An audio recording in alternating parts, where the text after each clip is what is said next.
What's up, everyone? Welcome back.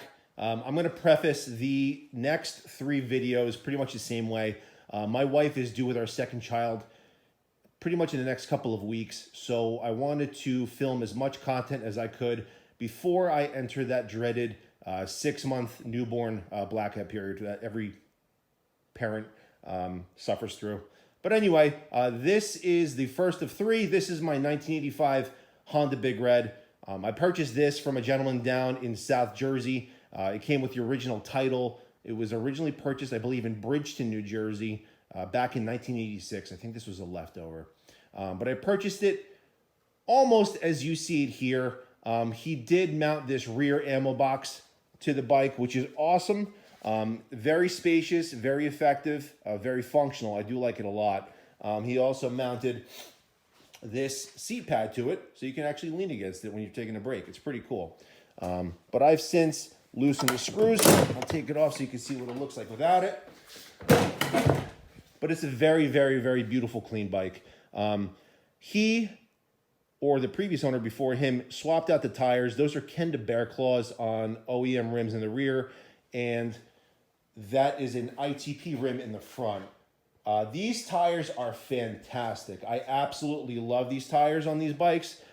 You can pretty much get through anything, and they don't jostle the shit out of you when you are on a pavement. So when you're on the pavement on tires like this, the ride's pretty brutal, but these are actually pretty smooth enough anyway to still be effective off-road. All original plastics, no cracks, very clean, original metal tank. It came with a Honda line front basket, which I've since removed because it was so clean. I didn't want to damage it. I do have some pretty gnarly trails that I go on, so I just took that off. Honda line trip meter, which is connected to the front wheel.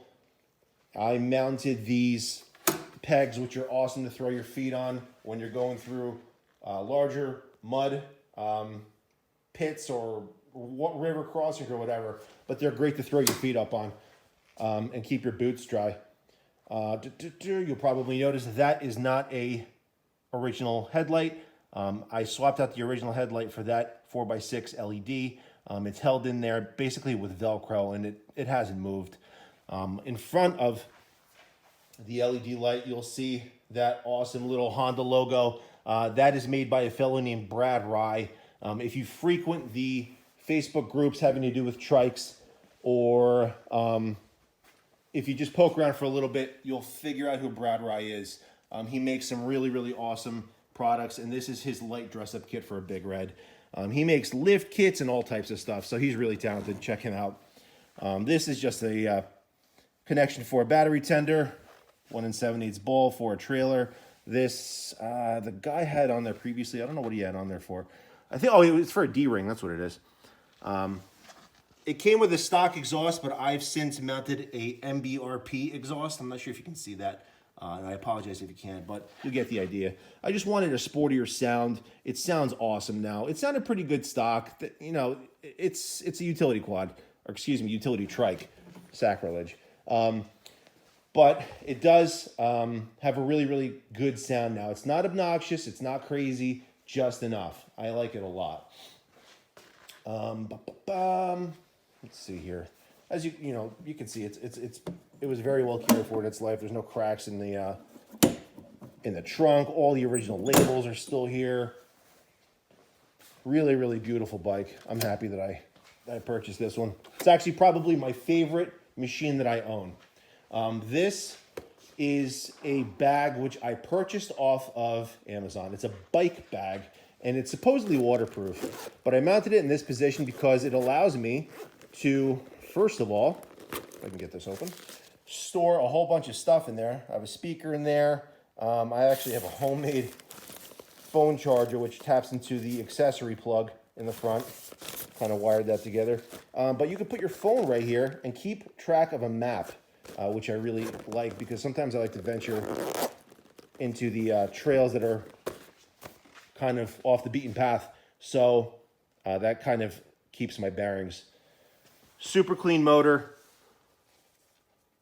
Not much to say there. I've just done an oil change on it. I like to do all the PM on my bikes just to keep them tip top. I essentially treat these things like my kids. These were a fantastic addition. I went for one ride in the snow and froze my hands off pretty badly. So I ended up buying these Tusk. These are lock-on or clamp-on grips. They're heated grips, as well as a heated thumb throttle jobby. It comes in the kit. These are awesome. There's 5 positions which you can set them to. The 5th position is just straight up hot. You almost can't even keep your hands on. But for longer rides in the snow, you got to have heated grips because they are just awesome. The first thing that goes numb are my hands usually. So found this guy on eBay. This is a tachometer and an hour meter. Kind of keeps track of my service intervals, and it gives you a real-time readout of the of your RPMs, which is kind of cool. Not really necessary on a utility trike, but it's cool. It looks cool. I like it. And I think that about does it for this trike. Like I said, this is probably my favorite machine that I've ever owned. It will go anywhere. It will do anything. If you haven't owned a Big Red, I highly recommend you pick one up as a first trike. They're awesome. They're bulletproof. They're unstoppable. The low gear on these, you can probably tow a boat. It's crazy how strong they are. Anyway, I think that does it. Thumbs up if you like the video. Comments, questions, post them up. And I will be posting up more videos of more machines coming soon. Ride safe, everyone. Take care.